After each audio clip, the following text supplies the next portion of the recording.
Hello, today I want to talk to you about how God can catapult your future. There's an interesting story in the book of John, chapter 2, and verse 1 to 11. I'm sure some of you probably heard the story where Jesus turned the water into wine.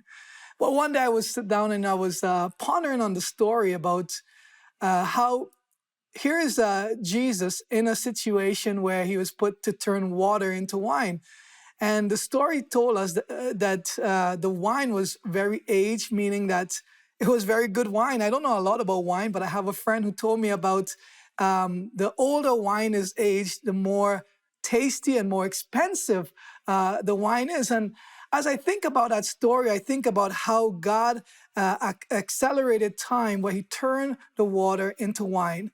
And there are some of us here, like probably you watching me today, and you're probably saying, my past have been really messed up. Perhaps you were abused, maybe there were traumas, there were things that really affected you, and you feel that you have lost your destiny. You felt that you have kind of went off track with life. Well, regardless of where we are in life, God can catapult our future like he did with the water, turning it into wine.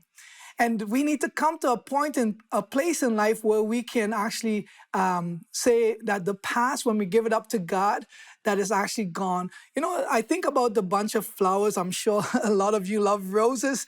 I love buying roses, and in fact, I put some thought into a bunch of flowers and noticed that when you cut the flowers and you bring it home, the flowers may last about 1 or 2 weeks, but I asked myself the question, when did the flower actually die?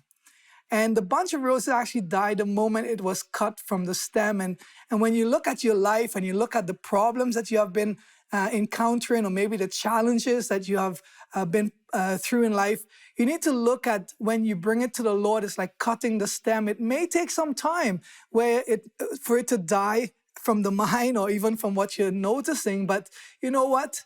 When you bring it before the altar of God, it's dead, and God is going to throw the past away just like he does with everything else, and forgive us of our sins, or if it's sinful act or whatever it may be. And he doesn't remember it anymore. It's we that remember it. We need to be like the thought like Jesus. He accelerates our future, and like he turned the water into wine, he's going to turn your life around, and he's going to catapult you into the future, and you're going to be back on track with your destiny. You'll be shining and you'll be glowing, knowing that you can fulfill the purpose that God has for your life upon this planet.